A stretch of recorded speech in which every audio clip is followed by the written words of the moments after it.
Come paint my dominant hand with me while I do this funky manicure on my right hand. Today I'm using soft gel stiletto tips. These are in the X2 in short. On my left hand I have the X2s but in medium.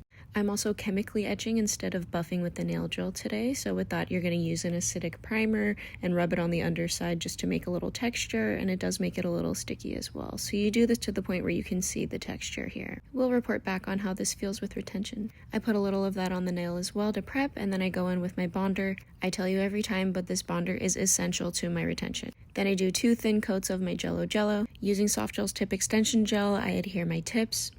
Fun fact, it's also HEMA free. What's up? I use a thin layer on the nail and then go in and attach it directly on the nail as well. Applied at an angle and then flash cured in the lamp.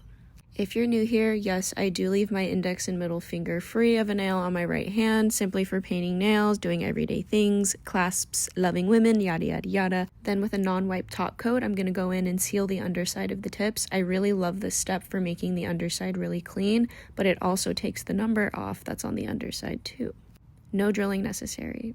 This can also really help you with retention if you have any early pops. Next I go in and buff the tips, melt with acetone if necessary, but honestly I just buffed this time on this hand because I forgot to melt with acetone. Then going in with a rubber base, I go ahead and make a slip layer, and then I do my little bead and move it about wherever I want it to create a little apex of the nail. Then I go in with a detail brush and move around the gel wherever I want it to be, making sure it's all in the sides and then also the shape that I want at the apex, and then I flip, flash cure, and cure in the lamp again. Couple thin layers on the natural nails, self-level, cure, and then we are ready for art. I did this fun foil transfer paper, and then I did a cat eye design on top of it, but this paper is really fun. I really need to use more of these. The cat eye polish is by Divock, just adding a little bit more dimension.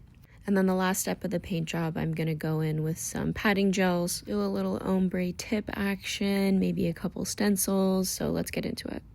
I bought a bunch of these padding gels recently and I'm loving all of them. The opacity is great. For this set, I just did different colored tips and some stars, added a couple of gems with my trusty crazy top coat, and I'm good to go.